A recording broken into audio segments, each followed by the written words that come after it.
Saber Direito desta semana, o professor Tiago Jabur Carneiro apresenta um curso sobre direito empresarial.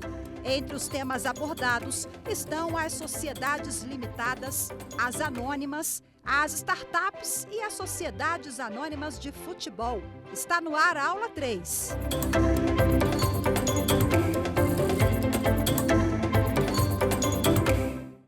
Olá, amigos do Saber Direito.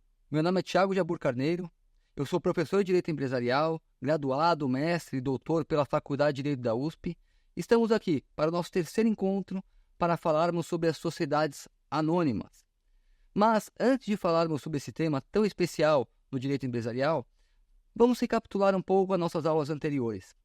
Nós falamos em nossa primeira aula sobre as características gerais da sociedade. Vocês devem se lembrar quais são os elementos essenciais para que uma sociedade exista. Nós vimos ali que a sociedade persegue o lucro, que não é possível que exista uma sociedade com cláusula leonina, ou seja, a sociedade deve sempre perseguir o lucro. Não há possibilidade de existir uma cláusula que os sócios privem outros sócios de receber dividendos, de forma nenhuma. Cláusula assim, como vimos, é uma cláusula nula, é leonina, é uma cláusula que não tem eficácia no mundo jurídico, não tem validade, é nula de pleno direito, portanto. Nós vimos também quem são as pessoas que podem compor uma sociedade. Pessoa física, pessoa jurídica. Vimos que as pessoas aqui constituídas devem obedecer à legislação brasileira, o que não impede que sócios estrangeiros venham para o Brasil para empreender. Só que, e é importante destacar, uma sociedade estrangeira que queira empreender no Brasil, essa sociedade ela precisa imprescindivelmente da autorização do governo brasileiro, da União. Então, o governo federal tem que aprovar essa sociedade estrangeira, e isso acontece bastante com as sociedades anônimas, para que essa sociedade estrangeira passe a executar as suas atividades aqui no Brasil. Mas, de modo a driblar esse regramento, o que as sociedades estrangeiras fazem quando querem empreender no Brasil? Elas criam uma empresa aqui no Brasil e elas passam a participar como holding. Ora, essas empresas que são criadas no Brasil são conhecidas como subsidiárias. E as holdings são as empresas que detêm as subsidiárias. A subsidiária é a empresa brasileira. Ela foi constituída no Brasil, sua sede está no Brasil. Ela se submete ao regime legal brasileiro, às leis brasileiras, aos fóruns brasileiros e assim por diante. Então, essa empresa que veio do exterior, quer empreender no Brasil, para facilitar a sua atividade aqui, ela cria uma empresa no Brasil e ela se torna sócia. Ela é uma holding. Nós vimos na nossa primeira aula holding. O que são holdings? São empresas que são criadas para ou participar de outras sociedades, ou mesmo aquelas que são mistas, né? Que servem para participar de outras sociedades e também exercer alguma atividade econômica. Ainda falando sobre a nossa primeira aula, nós vimos também a questão das SPS. Né? O que são SPS? São sociedades de propósito específico, sociedades que são criadas para atingir um determinado fim, para executar uma determinada finalidade econômica.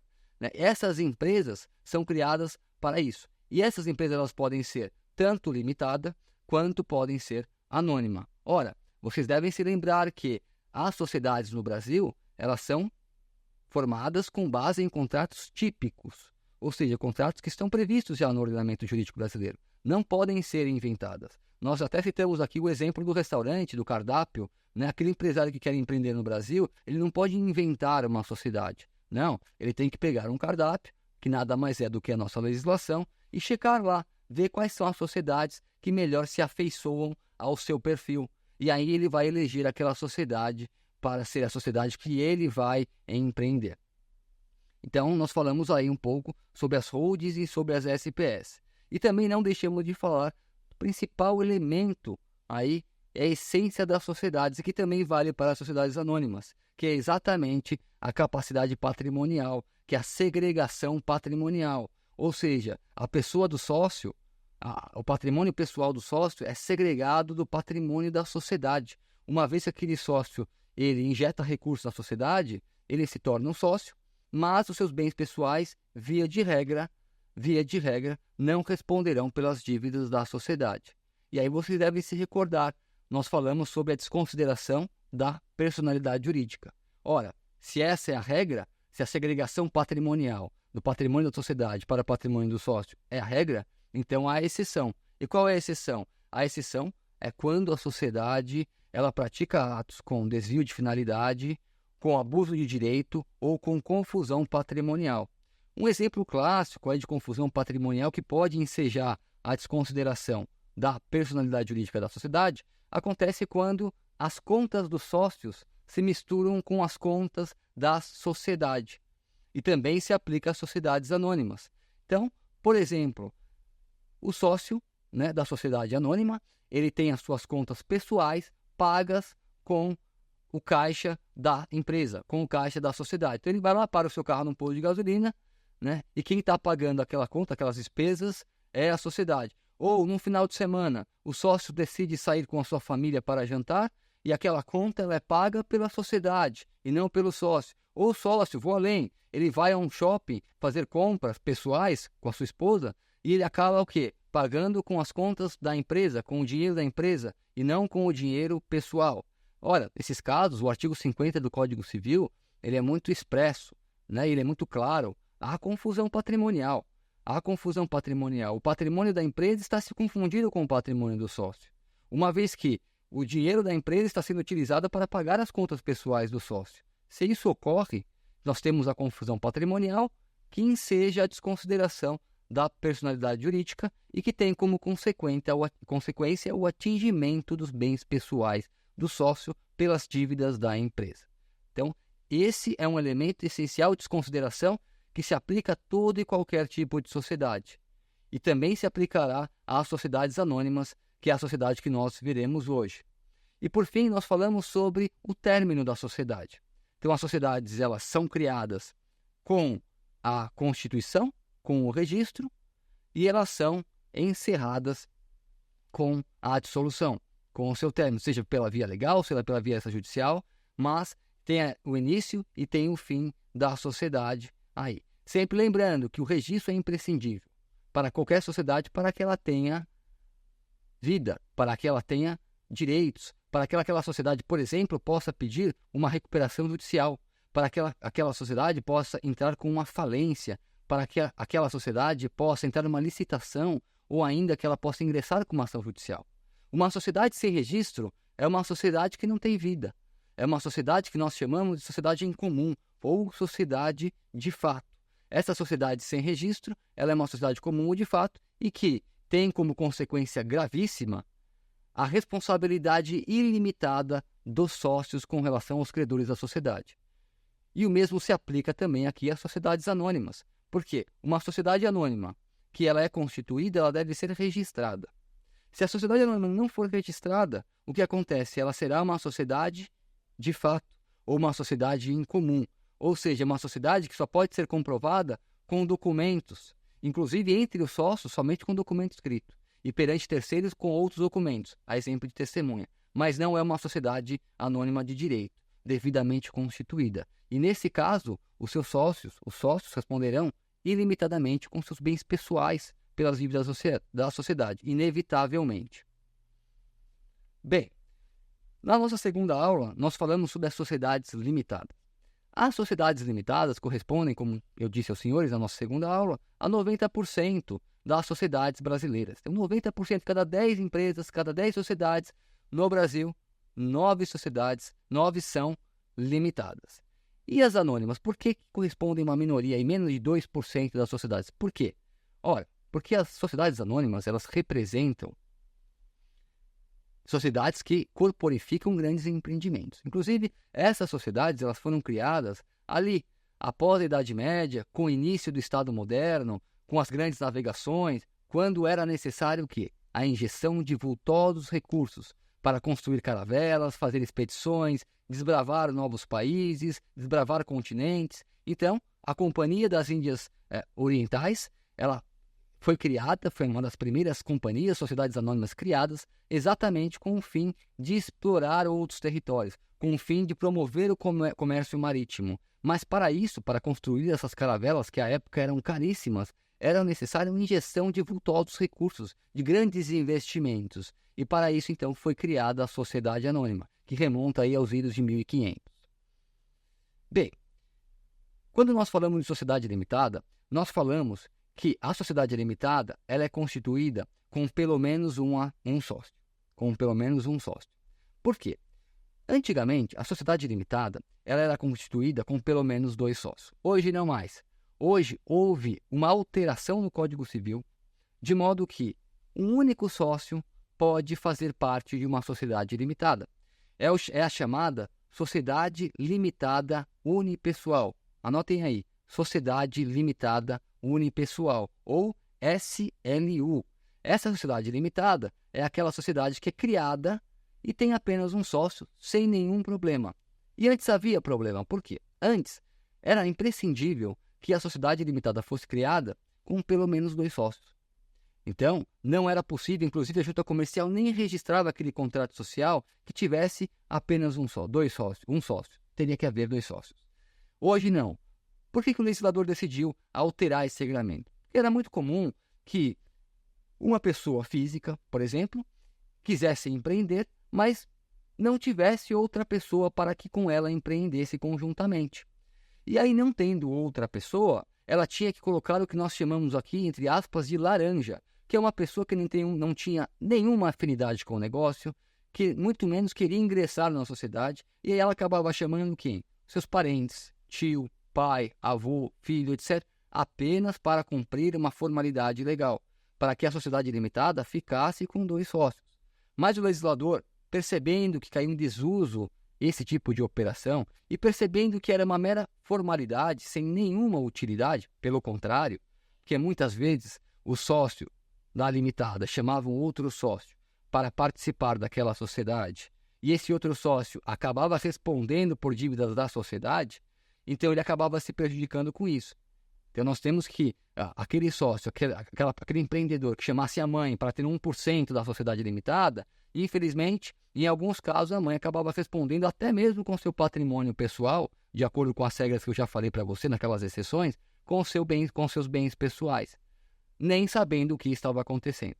Então, para evitar esse tipo de coisa, o legislador decidiu, e foi uma decisão extremamente bem acertada, ele decidiu que as sociedades limitadas podem ser compostas por apenas um sócio, que é o que nós chamamos aí de sociedade limitada unipessoal. Guardem aí, sociedade limitada unipessoal, que é uma modalidade societária que tem sido utilizada com cada vez mais frequência. Bom, por que eu estou falando aqui sobre as sociedades limitadas e sobre a questão da sociedade limitada unipessoal? Por quê? Se na sociedade limitada é possível ter apenas um sócio, um único sócio, que foi uma mudança recente pelo legislador, isso não acontece da mesma forma nas sociedades anônimas. As sociedades anônimas, elas têm que ter obrigatoriamente pelo menos 2 sócios, que nós vamos chamar aqui de acionistas. Então, quando nós falamos, e é uma questão meramente terminológica, quando nós falamos em sociedades anônimas, nós falamos em sócios ou acionistas. Quando nós falamos em sociedades limitadas, nós falamos em sócios ou cotistas. É uma questão meramente terminológica e meramente técnica. Você não pode falar, olha, o sócio que é acionista da sociedade limitada, não, porque na limitada ele é cotista. Uma questão técnica, ele é cotista. E o sócio na sociedade anônima, ele é um acionista. Então, que fique claro essa diferença de conceituação. Mas, voltando aqui, falando sobre a quantidade de acionistas. É imprescindível na sociedade anônima que tenha pelo menos 2 acionistas. Não é possível ter apenas um. Então, 2 acionistas devem iniciar uma sociedade anônima. E quais são os procedimentos para iniciar uma sociedade anônima? Bom, a princípio segue mais ou menos aqueles procedimentos da sociedade limitada. Ou seja, os acionistas, pelo menos 2, devem redigir um documento. Só que na sociedade anônima não chama contrato social. É o mesmo documento, mas não se chama contrato social. Se chama estatuto social. O que é o estatuto social? É aquele documento inaugural. É aquele documento que dará vida para a sociedade anônima. É aquele documento que deve ser registrado na Junta Comercial e depois no Departamento Nacional de Registro de Comércio e depois também na Receita Federal para adquirir o seu CPF. Bem, esse é o Estatuto Social, que se equivale aí ao contrato social das sociedades limitadas. Com relação ao regime legal, qual que é a lei, qual que é o regramento jurídico que incide sobre as sociedades anônimas? É exatamente a Lei 6404 de 76. Anotem aí, Lei 6404 de 76, Lei das Sociedades Anônimas, diferente do que acontece com as sociedades limitadas. Nós vimos nas sociedades limitadas que a lei que incide sobre ela é Código Civil, é a Lei 6406 de 2008, nosso famoso Código Civil brasileiro, mais precisamente entre os artigos 1052 e 1087 do Código Civil. E isso é para as sociedades limitadas. Com relação às sociedades anônimas, se aplica a Lei 6404 de 76, com alterações posteriores. E aí vem a pergunta, nossa professor, como é que pode, numa lei de 76, tantos anos, e ela se aplica às sociedades anônimas, não houve nenhuma evolução, não houve nenhuma inovação? Não, de forma nenhuma, claro que houve. Muitas, mas muitas inovações houve. Porém, essas inovações apenas alteraram, então foram legislações, foram leis complementares, que depois foram alterando a lei das sociedades anônimas. Por isso que nós falamos hoje que a Lei 6404 de 76, mas com alterações posteriores. Inclusive, houve até uma alteração recente por conta da pandemia, falando que as assembleias gerais, que aquele conclave, que aquela reunião de acionistas para deliberar os assuntos principais da sociedade anônima, elas podem ser realizadas digitalmente. Ora, vejam que grande evolução. Antigamente, nem se cogitava essa possibilidade. Imagina, uma Assembleia Geral, né, para deliberar assuntos da sociedade, né, como aprovação de contas, né, aprovação de reorganização societária, transformação da empresa, incorporação, etc, etc. As pessoas tinham que se reunir, os acionistas tinham que se reunir. E se aquela sociedade anônima fosse uma sociedade anônima grande, como é que nós fazíamos? Não tinha o que fazer, tinha que se reunir, se encontravam em um local físico, se reuniam e deliberavam. Então era presencial a Assembleia. Porém, com alterações posteriores, principalmente agora com a pandemia, essas assembleias podem ser realizadas, e hoje em dia, também digitalmente. Então a pessoa que está lá no norte, que está no nordeste, que está no centro-oeste, está no sul, sudeste, elas podem participar da mesma assembleia, vejam, da mesma assembleia, no mesmo horário, em tempo real, digitalmente, através de videoconferência. E essa videoconferência será transcrita e será levada a registro, sem nenhum problema. Vejam a alteração, que alteração é importante, porque reduz a burocracia, reduz o custo e aumenta a agilidade das empresas. As empresas ficam mais ágeis, principalmente sociedades anônimas que possuem seu capital pulverizado, que possuem as suas ações aí negociadas em bolsa de valores. Então, nesses casos, sim, né? Essa foi uma alteração extremamente importante para as SAs. Como é que são constituídas as sociedades anônimas? Elas podem ser constituídas por subscrição particular ou por subscrição pública. Bom, o nome já diz. Particular, assim como ocorre nas sociedades limitadas, acontece quando alguns sócios se juntam e decidem assinar um contrato e levam a registro.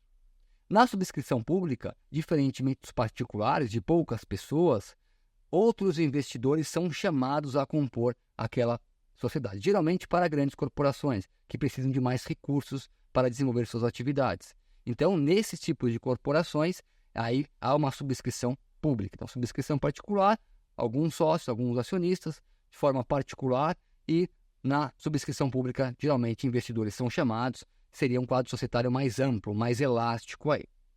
Bem, feito o estatuto social, ele é levado a registro na junta comercial. E aí vem uma pergunta. As sociedades anônimas, elas podem ser sociedades simples? Ou seja, elas podem não ser empresariais? Não, de forma nenhuma. O regulamento tanto do Código Civil quanto das sociedades anônimas, extremamente claro. Toda sociedade anônima é uma sociedade empresarial. Portanto, toda sociedade anônima exerce uma atividade econômica organizada para fins de circulação ou produção de bens ou serviços, de acordo com o que está escrito ali no artigo 966 do Código Civil. Então, gravem aí, toda sociedade anônima é uma sociedade empresária. Não existe uma outra modalidade de sociedade anônima, ela só é empresária. E aí vem outro questionamento. Por exemplo, aquelas sociedades anônimas maiores que precisam de autorização, como por exemplo, bancos, empresas que atuam com educação ou empresas que atuam com planos de saúde, como é que funciona? Elas carecem de autorização governamental. elas têm que fazer como? Elas primeiro pegam a autorização do governo e depois levam o seu estatuto social ao registro ou fazem de uma outra forma? Não. Elas vão primeiro estabelecer o estatuto social, estabelecer as regras naquele estatuto, depois elas vão levar a registro, vão registrar na junta comercial, vão registrar ali na Receita Federal e apenas em um terceiro momento é que elas vão ao órgão executivo, ao órgão competente para a emissão do registro, para buscar aquele registro de funcionamento, que é o que acontece com os bancos, que vão pedir para o Banco Central, que é o que acontece com as seguradoras, que é o que acontece com os planos de saúde, que vão pedir também para a agência que regula aquele setor, e assim por diante. Então vocês podem notar que a sociedade anônima, ainda que ela careça de autorização para funcionar, ela tem que registrar os seus atos constitutivos, o seu estatuto social primeiramente, para depois então buscar esse funcionamento, essa autorização de funcionamento em outros locais. Bem, como que uma sociedade anônima se capitaliza? É importante nós destacarmos aqui que as sociedades anônimas, diferente das limitadas, elas servem para captar recursos no mercado. As sociedades limitadas não têm o condão de captar recursos no mercado. Elas geralmente captam recursos privados, sejam de um sócio, seja de um cotista, ou mesmo de instituições financeiras, ou ainda de credores privados.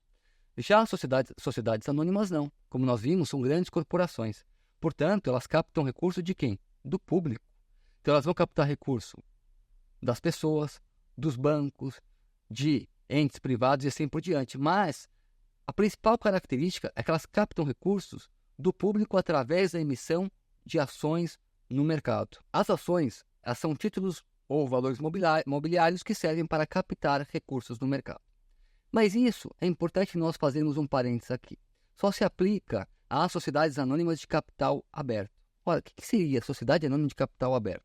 São sociedades que têm as suas ações negociadas no mercado. Pode ser tanto em bolsa de valores, quanto no mercado secundário, ou mercado de balcão. Essas sociedades são consideradas sociedades abertas. Diferente de outras sociedades, que são sociedades que não têm as suas ações circulando no mercado, que não vendem suas ações no mercado, que não fazem captação de recursos no mercado, do público em geral, da economia popular. Esse outro tipo societário é denominado sociedade anônima de capital fechado. Então, sociedade anônima de capital fechado é aquela sociedade que não tem as suas ações circulando no mercado. E a sociedade de capital aberto é aquela que tem as suas ações circulando no mercado. E quais que são as características, antes de falar das SAs abertas, né, que têm as suas ações no mercado, quais são as principais características das sociedades anônimas de capital fechado? Ora, o nome já diz. O capital dela é fechado, de modo que terceiros não podem entrar na empresa. E aí se assemelha muito com as sociedades limitadas. As sociedades limitadas, elas acontecem de uma forma tal que a sociedade, aquela empresa, se caracteriza muito mais como uma sociedade contratual e muito menos como uma sociedade institucional. Muito mais como uma sociedade de pessoas do que como uma sociedade de capital. E aqui vem uma questão muito importante e é muito discutida na doutrina, inclusive, que nem sempre uma sociedade limitada pode ser considerada uma sociedade de pessoas. E nem sempre uma sociedade anônima ela pode ser considerada uma sociedade de capital, onde o que importa é o capital e não a pessoa do sócio. E por que eu estou falando isso?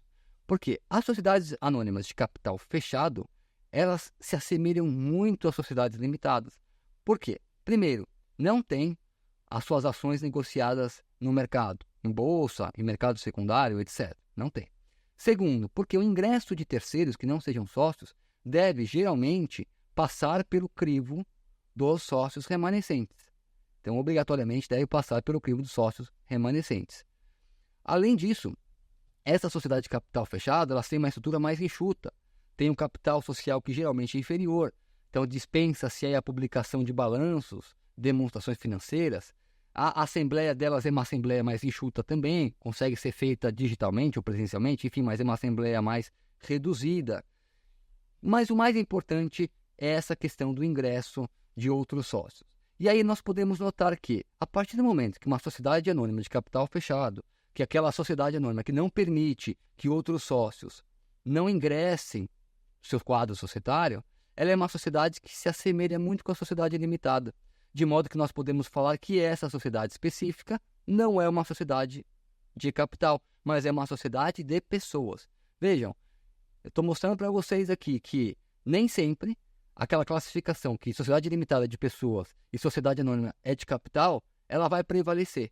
Existem exceções, assim como acontece o inverso. Assim como há sociedades limitadas que têm uma previsão mais aberta, que possuem um contrato mais aberto. Ou seja, que prevêem que um sócio, quando for sair da sociedade, ele não tem a necessidade de oferecer suas cotas para os sócios remanescentes. Ele pode muito bem livremente negociar suas cotas com terceiros, porque não prevalece aí o elemento da pessoalidade, prevalece aí o elemento do capital. Então, falando para vocês, elemento aqui intrínseco à sociedade limitada, que é a pessoalidade. Mas os sócios podem prever que se um sócio, podem prever claramente isso no contrato social, que se um sócio quiser sair da sociedade, ele não tem obrigatoriedade de oferecer as suas cotas para os outros sócios. Ele pode muito bem negociar diretamente com terceiros. Então vocês podem notar que nem sempre a sociedade anônima será de capital e nem sempre a sociedade limitada será de pessoas. Mas a sociedade limitada, ela é uma sociedade contratual. Isso é um fato. E também a sociedade anônima é uma sociedade institucional. E por que eu estou falando isso? Porque a sociedade limitada, que é uma sociedade contratual, é uma sociedade que, muito embora haja regramento, já falei para vocês aqui, do artigo 1052 ao artigo 1087, os sócios, as pessoas que estão ali, elas têm mais flexibilidade aí para poder deliberar sobre a sociedade. A flexibilidade delas é maior para estipular aquelas cláusulas do contrato social. Ao passo que, nas sociedades anônimas, essa flexibilidade é menor. Então, a contratualidade, o princípio da autonomia da vontade, ele é mais engessado, ele é mais reduzido, uma vez que é uma sociedade institucional, que deve se valer pelas regras e balizas da sociedade anônima, pela Lei 6404 de 76. Ora, basta fazer uma comparação. A Lei das Sociedades Limitadas, que é os artigos 1052 a 1087, nós estamos falando aí de 30 e poucos artigos. Já na Lei das Sociedades Anônimas, nós estamos falando de mais de 150 artigos. Então, assim, existe sim um engessamento, existe sim um regramento maior para as sociedades anônimas. E por que que há esse engessamento? E por que que há uma burocracia? Por que que há um regramento maior para as sociedades anônimas? Exatamente pelo fato de que as sociedades anônimas mexem com a economia popular. Exatamente pelo fato de que milhares, milhões de pessoas injetam recursos em sociedades anônimas, cada vez mais crescente. Vocês podem notar que há 10 anos havia poucas pessoas que investiam em bolsa de valores. Hoje existem milhões de pessoas que investem na bolsa de valores, que compram ações de sociedades anônimas, exatamente em razão desse fato que a lei das sociedades anônimas deve ser uma lei mais rigorosa, mais austera, menos flexível do que a lei das sociedades limitadas. Falando em ações, as ações correspondem a apenas uma forma que as sociedades anônimas possuem para captar recursos no mercado. Mas antes disso, é importante nós destacarmos aqui a Comissão de Valores Imobiliários. O que é a Comissão de Valores Imobiliários? É uma autarquia vinculada ao Ministério da Fazenda que tem como atribuições principais, são 3: regulamentar, autorizar e fiscalizar o mercado de capitais. O que é o mercado de capitais? É exatamente isso que eu estou falando para vocês. É a comercialização das ações do mercado. Então, uma sociedade anônima que seja aberta, então ela vai ser constituída. Como é que ela vai ser constituída? Assim como a fechada.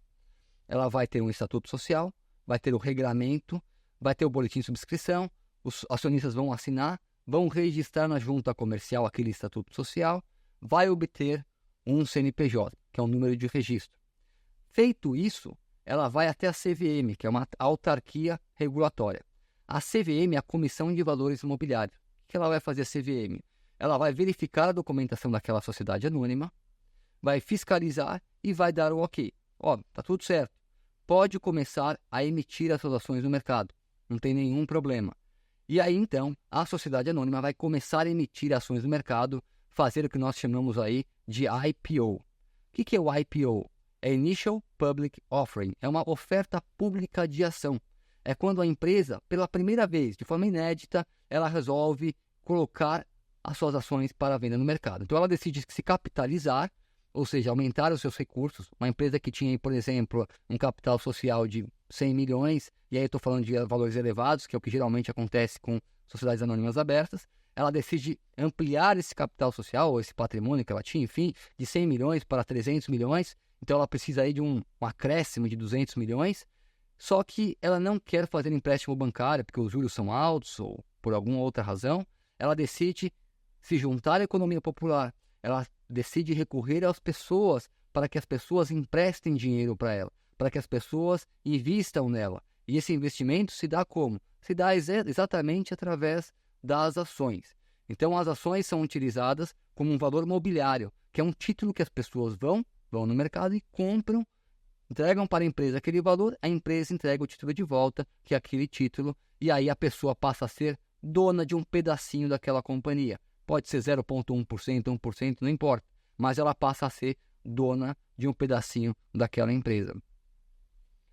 A partir do momento que aquela pessoa se torna dona daquela empresa, ela passa a ter direitos e deveres daquela sociedade. Então, primeiro, o dever principal que ela tem é de integralizar o valor. Então, ela vai lá, quando ela compra a ação, ela tem que fazer o pagamento daquele valor, né? Claro que é diferente quando nós falamos aqui de entrega de valor de constituição, quando nós falamos de compra de ação. Porque a ação que foi comprada é o valor que foi comprado ali em tempo real, ela faz o pagamento como se você fosse comprar uma televisão, você vai lá, paga o valor e recebe a televisão. A ação é a mesma coisa, você paga o valor, paga na corretora, que faz a intermediação, e recebe aquela ação como contraprestação. É diferente quando há constituição de uma sociedade anônima.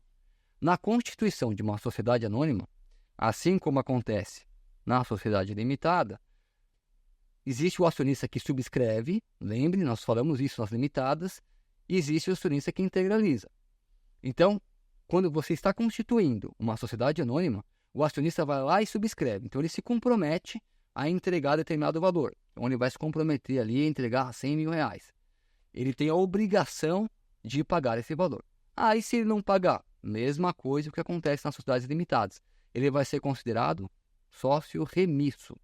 Sócio remisso é aquele sócio inadimplente. É aquele sócio que se comprometeu, mas não adimpliu. É aquele sócio que prometeu em pagar aquelas ações, mas não pagou. E quais são as consequências? Mesmas consequências também das limitadas. Aquele sócio acionista, ele será notificado, terá 60 dias para purgar a mora, ou seja, para adimplir aquele valor que ele deve. Se ele não fizer o pagamento, ele poderá ser executado judicialmente, ou seja, a sociedade poderá ingressar com uma ação judicial e cobrar na justiça aquele valor dele. E, por fim, ele poderá ser excluído da sociedade anônima e a sociedade anônima repõe aquelas ações, pega de volta e deixa em tesouraria. O que é importante deixar claro, tá? As ações vão para a tesouraria. A sociedade anônima ela não se torna acionista, ela não se torna titular de nada. Aquelas ações ficam em tesouraria, de modo que elas podem ser revendidas para um terceiro, para um outro acionista, enfim, para qualquer pessoa que tenha interesse em adquiri-las. Então, vocês notaram aí que existe uma diferença numa sociedade que está sendo constituída, e aí nós podemos falar em sócio remisso, que é aquele que se comprometeu, mas não pagou, naquela sociedade de capital aberto, que tem as suas ações negociadas em bolsa de valores, que tem as suas ações ali vendidas para terceiros na economia popular. Nesse segundo caso, nós não falamos de remissão, de forma nenhuma. Nós falamos de compra de ações, simplesmente de compra de ações.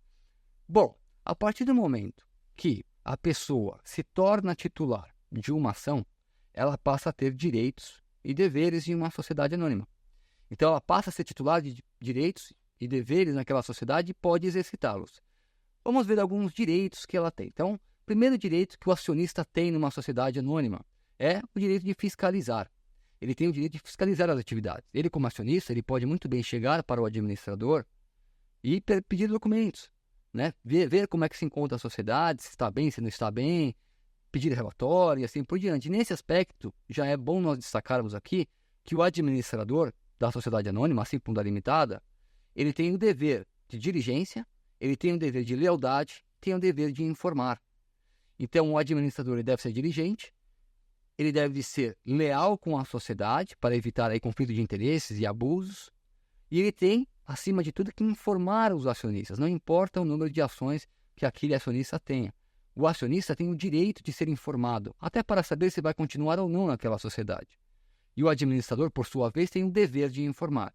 Então, peguem aí. Esse é o principal direito do acionista, que é o direito de ser informado, de receber informações da sociedade anônima através dos administradores.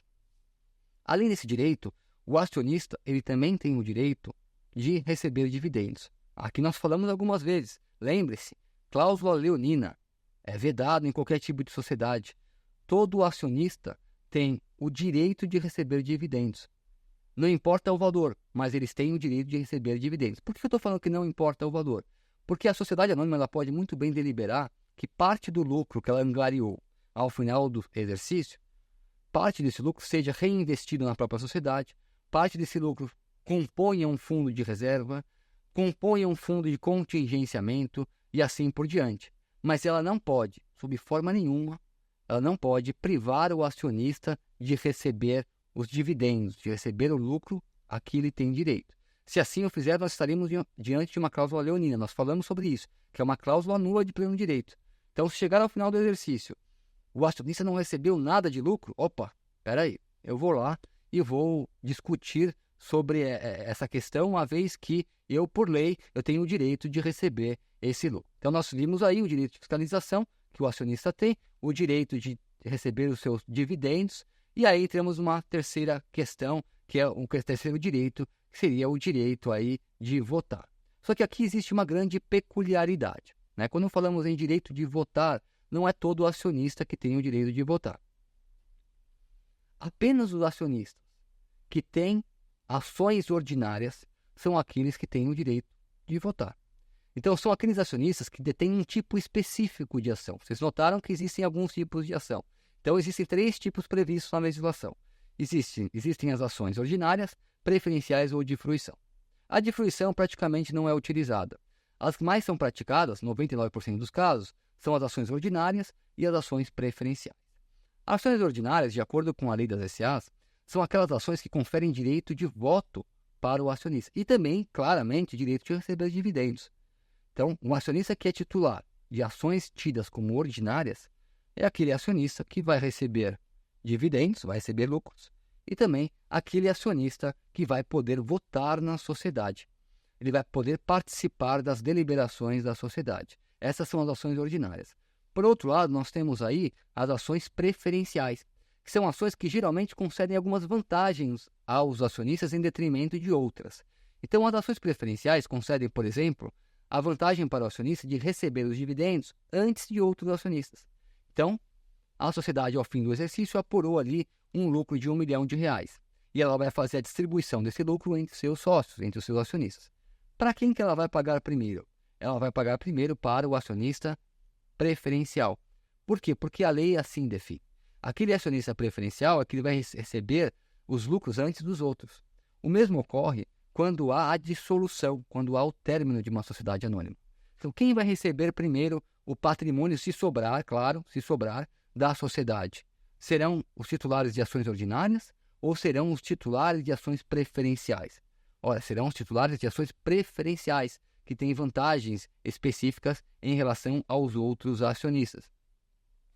Então, vocês puderam notar aí que os titulares de ações preferenciais têm algumas vantagens, porém também não têm alguns direitos, dentre os quais eu posso citar aqui como principal o direito de votar. Quem que pode votar nas deliberações das sociedades anônimas? Ora, só podem votar nas deliberações das sociedades anônimas aqueles que detêm ações ordinárias. Preferenciais não podem votar. Aí vem a questão seguinte: mas professor, então aqueles que não podem votar não podem participar de assembleias gerais para definir o futuro da sociedade? Até porque a Assembleia Geral é um órgão máximo da sociedade, aquela reunião de cotistas e de acionistas que vai realmente deliberar o futuro da sociedade. Uma Assembleia Geral, ela vai deliberar se a sociedade vai permanecer naquele endereço, se ela vai alterar o objeto social, a atividade econômica dela, se ela vai aumentar o capital social, se ela vai se fundir com outra sociedade, se ela vai ser incorporada por outra sociedade. São decisões que são tomadas nas Assembleias Gerais. E quem que vota, né, essas decisões? Quem que vai participar dessas deliberações, desses votos? Somente os titulares de ações ordinárias. Mas os preferenciais podem participar dessa Assembleia Geral? Sim, eles podem participar. A gente costuma dizer que os preferencialistas, ou seja, aqueles que são titulares de ações preferenciais, eles não têm o direito de voto, ou seja, eles não podem votar as matérias nas Assembleias Gerais. Contudo, eles podem muito bem falar nas Assembleias Gerais. É o que nós falamos, que eles têm direito de voz. Então, eles não têm o direito de voto, mas eles têm o direito de voz. Eles não podem votar, mas podem falar. E aí vocês podem questionar, mas o que vai adiantar um acionista preferencial falar, já que ele não vota? Ora, muitas vezes ele pode influenciar outros acionistas que possuem aí a prerrogativa de votar. Às vezes o acionista que tem ações preferenciais, ele não pode votar, mas ele pode falar. Ele pode tentar o convencimento de outros acionistas para determinadas matérias. Então, por exemplo, vai ser deliberado numa Assembleia Geral a transformação de uma sociedade. Ou, vamos ser mais claros aqui, a fusão. Então, a junção de uma sociedade com outra sociedade, que é um tema extremamente importante e delicado. Só que alguns acionistas preferenciais, por exemplo, eles não querem que aconteça essa fusão. Eles acham que acontecendo essa fusão, a sociedade poderá ser prejudicada, ter queda de rendimento, perder margem de lucro, enfim, por várias razões, esses preferenciais eles entendem que essa fusão não será benéfica para a sociedade, pelo contrário, será prejudicial para a sociedade. Então, eles participam da Assembleia Geral, apresentam argumentos na Assembleia Geral, não votam, mas apresentam argumentos na Assembleia Geral, e aí acabam muitas vezes convencendo aqueles que são titulares de ações ordinárias para votar da maneira como eles, preferencialistas, quiseram que aquela matéria fosse votada. Então, vocês podem ver que existe direito de voz e direito de voto. São coisas diferentes aí. Além disso, nós temos o direito do acionista de se retirar da sociedade quando houver alguma deliberação que ele não concorde. Mas aí existem algumas deliberações específicas que o acionista tem o direito de se retirar da sociedade por ações. Podemos citar como exemplo aqui quando a sociedade altera o objeto social dela. Então, a sociedade ela tinha uma atividade social, uma atividade econômica, então ela fabricava bolachas, mas em um dado momento ela decidiu que ela não ia fabricar bolachas mais, que ela ia passar a fabricar brinquedos. Então ela mudou aí a sua atividade econômica. Nesse caso, o acionista, que nós chamamos aí de acionista dissidente, ele poderá se retirar da sociedade. Poderá se retirar da sociedade. Por quê? Porque houve uma votação que ele não concordou com aquela votação.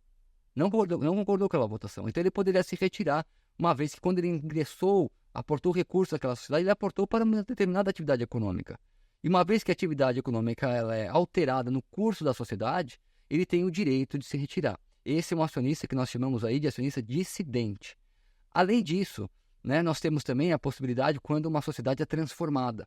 Então, era uma sociedade anônima, a sociedade vira uma sociedade limitada, por força de deliberação do sócio. Ora, com essa transformação de anônima para limitada, aquele acionista também ele pode se sentir incomodado e, por razões pessoais, pode se retirar. Bom, quais são as consequências do direito de retirada do acionista dissidente? Ele terá que receber o seu patrimônio, que é o patrimônio líquido proporcional que ele vai receber, fazendo-se uma conta seguinte. Pega-se o patrimônio da empresa, da sociedade, divide-se pelo número de ações e chega-se ao valor a que aquele acionista dissidente tem direito. Bom, falando sobre valor patrimonial de ações, é interessante nós destacarmos aqui que existem 5 tipos de valorações das ações. Então vamos a elas. Primeiro valor de ação é o valor nominativo, ou seja, aquele valor que consta do boletim de subscrição. É aquele valor que os sócios colocaram quando constituíram a sociedade. Então é um valor nominativo. O segundo valor de ações é chamado valor patrimonial. É o valor que eu acabei de falar para os senhores. É aquele valor que quando um acionista quer se retirar da companhia, ele pega o patrimônio líquido da companhia. O que é patrimônio líquido? É o ativo menos o passivo. É tudo aquilo que a empresa tem. Então, bens móveis, imóveis, créditos, etc. Tudo que ela tem de bom, menos as dívidas.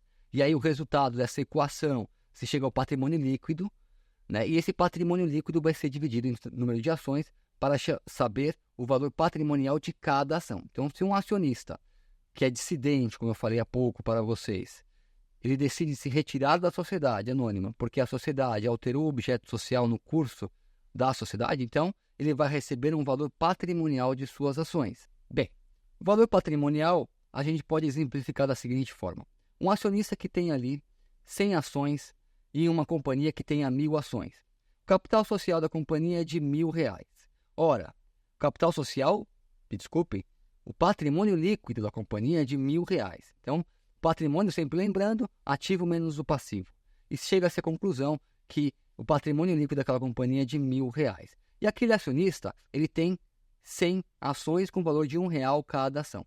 Portanto, qual que é o valor que aquele acionista vai receber em razão da sua retirada? Ele vai receber R$ 100, que é exatamente o valor que ele tem. Se cada ação que ele tem vale R$ 1 patrimonialmente, ele vai receber o valor equivalente a 100 ações, ele vai receber R$ 100. Nós estamos diante, portanto, de um valor patrimonial de ações. Nós vimos aqui o valor negociar, o valor nominativo, vimos aqui o valor patrimonial, que é a divisão do patrimônio líquido aí pelo número de ações, e agora nós vamos ver o terceiro tipo de valor aí para aquilatar as ações de uma companhia, que é exatamente o valor negocial. Esse valor negocial é aquele valor, como o nome já diz, que é negociado em bolsa. Então, quanto que vale uma ação na bolsa?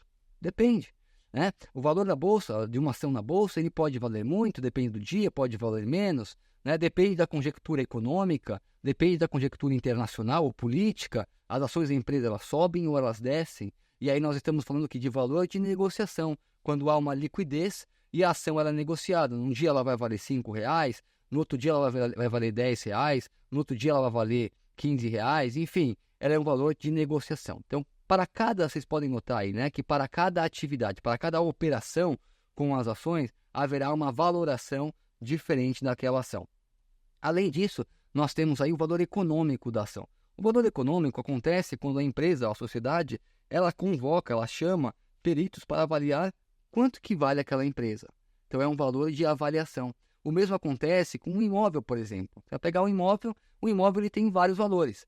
O imóvel residencial, ele pode ser vendido aí, né, por um valor de mercado, que é aquilo que pagam naquele bem. Ele pode ser vendido aí por um valor de negociação, que é aquilo que as pessoas negociam, por um valor de avaliação, que é aquilo que as pessoas fazem uma avaliação com peritos, pessoas especializadas, ou ainda com base no valor de referência da prefeitura. O mesmo acontece com as ações. Existem diferentes valores para apurar, né, quanto que vai valer uma ação. E de acordo com cada operação, você vai utilizar um critério. Então, na Bolsa de Valores, o que vale? É o valor de negociação. Para a retirada de um acionista, como eu falei para vocês, o que vale? Vale o valor patrimonial, né? Para fazer uma venda para um terceiro, o que vale? Valor aí técnico, ou valor de negociação, valor econômico, que vai um perito, vai avaliar. Então, para cada operação, que fique claro, haverá um valor diferente. Bem, eu falei para vocês sobre as ações. Além das ações, as sociedades anônimas podem emitir para o público outros valores imobiliários para captar recursos. Ela pode emitir partes beneficiárias, bônus de subscrição e notas promissórias. Então, as partes beneficiárias são títulos que as sociedades emitem e as pessoas que compram, que dão dinheiro para a sociedade, elas passam a ter um direito de participar do lucro daquela companhia. Então, é uma parte beneficiária. Então, a pessoa vai lá, compra aquele título, entrega para a empresa lá um valor, por exemplo, R$ 100 pelo título, mas ela vai ter o direito de participar dos lucros da companhia. Claro, é um título arriscado, porque ela vai dar o dinheiro para a empresa e pode ser que ela não participe do lucro, uma vez que a empresa pode ser que não tenha lucro. Então, não deixa de ser um título arriscado. Além disso, há os bônus de subscrição e há as notas promissórias, ou commercial papers, que nada mais são que títulos que são utilizados aí para que as empresas sejam capitalizadas mais, para que entre recursos, enfim, para que ela aumente o seu capital social, aumente seu patrimônio e possa reinvestir. E por fim, e não menos importante, nós temos as debêntures, que são títulos que têm sido utilizados cada vez mais no nosso mercado para a captação de recursos.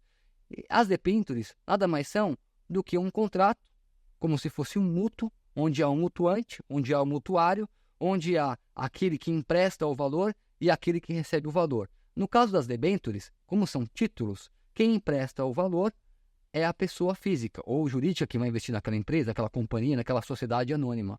E quem recebe, o mutuário, na verdade, é aquela pessoa a sociedade que recebe aquele valor. Então, seria um contrato de mútuo. Mas qual que é a diferença do contrato de mútuo, ou seja, do contrato de empréstimo? A diferença é que essas debêntures, elas podem ser convertidas em ações.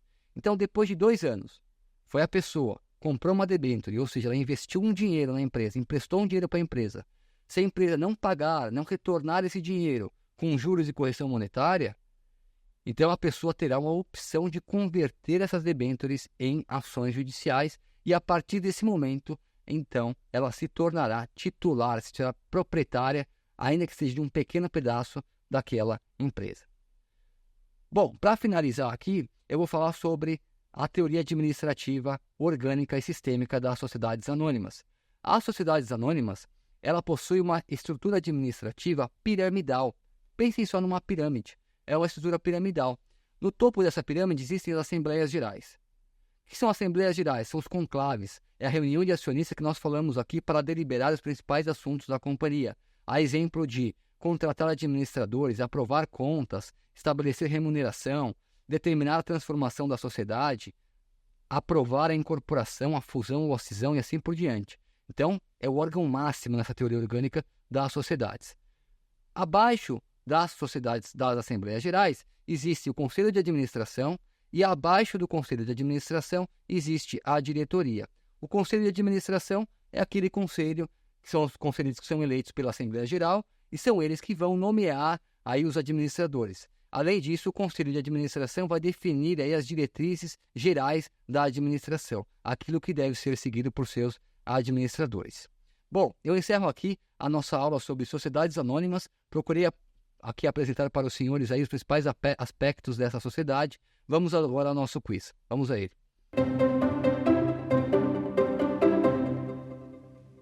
Primeira questão do nosso quiz. Qual órgão é responsável pela deliberação sobre a destituição do Conselho de Administração em uma sociedade anônima no Brasil? Letra A, Assembleia Geral. Letra B, Diretoria Executiva. Letra C, Auditoria Externa. Ou letra D, Conselho Fiscal. Vamos à alternativa correta. Assembleia Geral. Exatamente isso. A Assembleia Geral, como nós falamos há pouco, inclusive nós encerramos aqui a aula de hoje falando sobre isso, ela é o órgão máximo da sociedade anônima. Então, ela é composta pelos acionistas, que são titulares de ações ordinárias, e através dela que são votadas as principais matérias da sociedade. E quais são as principais matérias da sociedade?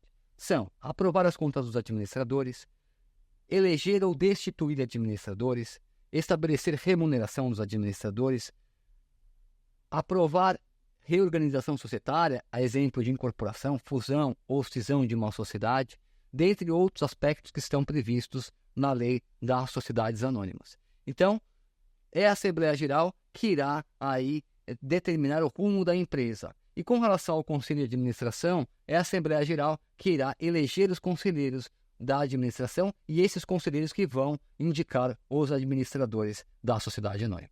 Vamos à segunda questão do nosso quiz.